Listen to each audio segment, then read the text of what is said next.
But let me also invite on board Shri Gautam Bali, the MD of Vestige Marketing now. If Mr. Bali, if you can hear us, you can continue with your address.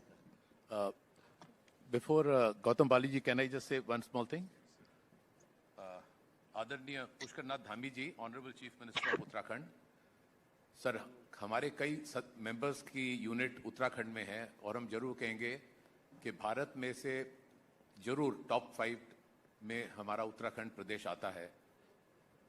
हमारा sir, क्योंकि ये हमारे राजीव अग्रवाल जी आपके साथ वहीं हैं, तो हम उनसे रिक्वेस्ट करेंगे आपसे कोई टाइम ले लें, तो यदि आप दिल्ली 22 और 30 अक्टूबर के बीच में अगर आए, यहाँ 22 और 30 अक्टूबर के बीच में अगर कोई डेट दे दें तो हमें बड़ी खुशी होगी कि अगर आप हमारे सारे सदस्यों को दिल्ली में जो भी तारीख आपको टाइम आपको पसंद हो, आप दिल्ली आइए और हम पूरे जितनी हमारा स्ट्रांग मेंबरशिप बेस है उसके साथ हम पिच करेंगे कि जैसे उत्तराखंड में हम कैसे इन्वेस्ट करें और हमारे मेंबर्स के वहां पे जो इश्यूज हैं और उसके हमारे सुझाव हैं वो भी हम आपसे राजीव जी जैसा भी होगा आपसे हम लोगों से वो कर लेंगे। हमें बड़ी खुशी होगी आपको मिलकर। Thank you ji.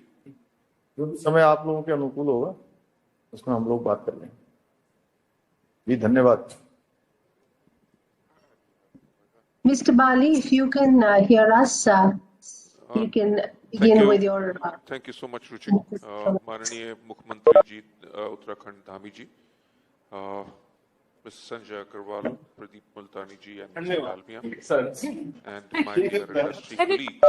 I am thankful to PhD Chamber of Commerce and Industry for organizing the 116th Annual Session and inaugural session of Resilient India, which will enable us to share our insights on preparing a blueprint for our economy, which will bring prosperity to our country and which will facilitate the upliftment of masses.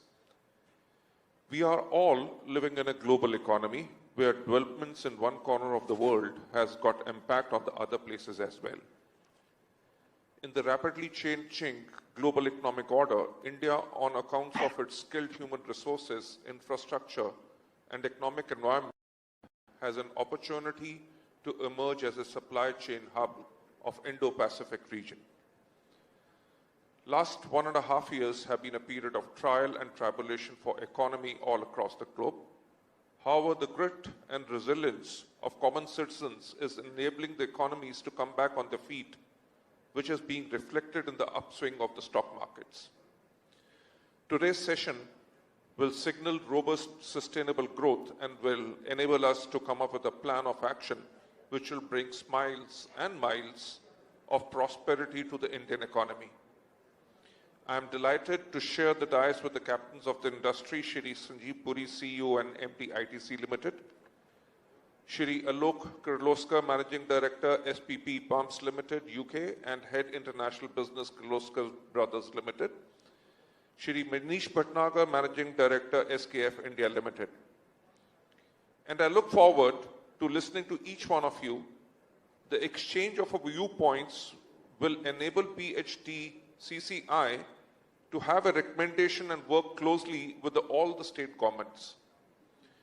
India has a federal structure of governance, and over the years, states of Indian Union have been encouraged to pursue economic reforms initiatives in their respective states. In India, center and states have a very structured and process-oriented working relationship, and they work together on many nation-building initiatives jointly as Team India. Bureaucracy in India has a huge responsibility, and it has to be nimble and proactive in delivering the growth for our economy, and it needs to adapt to the changed economic circumstances. Cooperative federalism is the nucleus on which center-state relationship is based, and it ensures a flexible relationship between the central and the state governments to work together on a variety of initiatives and programs. India is a resilient nation and is poised to become a 5 trillion economy by 2026. And it aspires to become a $10 trillion economy by 2032 and 33. In our nation's march towards economic prosperity, sustainability, agriculture, food processing, manufacturing, and exports will play a very prominent role. These are growth sectors of Indian economy and landmark policies envisaged by centre and states boosting its overall growth. Combined and cooperative efforts of centre and states through path-breaking reforms will be the driver for overall economic growth. Agriculture and food processing industries are closely interlinked and have symbiotic relationship with FMCG industry of India and empowers rural India, that is the real Bharat. It has been due to the efforts of Indian farmer that India has emerged as self-reliant in food production. I would like to state that onus of transforming agriculture and states lies with both centre and the states, and combined effort needs to upgrade the agri-infrastructure such as cold storages in India. I urge the government to push creation of world-class infrastructure and high-quality motorable roads, especially in the rural India, which will ensure transportation of agriculture produce across favorable markets in quick time. I would also like to commend Honorable Union Minister for Road Transport and Highways, Shri Nitin Gadkari, for his able leadership, and under his road guidance, if I am correct, the Road Ministry built 13,327 kilometers of highways in the financial year 2021. I would also like to draw attention towards manufacturing and exports, and would like to state that exports showcase the pulse of the nation.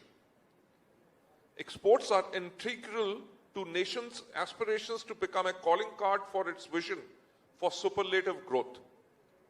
It needs to be encouraged if India has to emerge as an engine of growth.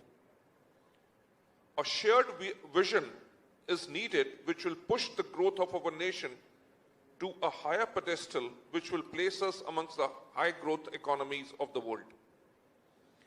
Those states in India have been empowered to come up with policies which will boost the growth of the economy in the above mentioned sector. However, India still needs to have cooperative framework in which efforts are channelized for nation's overall prosperity. I would like to share the roadmap which will facilitate uptick in growth indices of our economy. India has 814 districts. I propose that there should be a central feedback mechanism where development initiatives of all districts can be reviewed. Secondly, exports boost the economic profile of the nation and earn the hard-earned currency for the nation. We as a nation should pull out all stops to support exports and make our industries competitive to compete with the best in the world. If India has to be counted amongst the ranks of the developed nations, then we'll have to invest heavily in technology and modernize its manufacturing industry. We as a nation cannot compromise on best global practices that are being followed all over the globe. We need a blueprint which will make our manufacturing industry amongst the best in the world. I am also thankful to our founders of our nation whose sacrifices have laid foundation of modern Indian state, and appreciate the far-sightedness of visionary leaders who wrote our constitution. It is the intent and the provisions of our constitutions which, even in this age of rapid transformation, is delivering sustained growth of our economy and society. Though there are 30 states in the Union, still we are all drawn to put our efforts towards common enshrined goal of our nation, that is prosperity and progress of our nation, which will realize the dream of our Honorable Prime Minister, Shri Narendra Modi ji, in making our country a 5 trillion economy by 2026. With this, I would like to end my message. Thank you so much. Mr. Bali, thank you very much.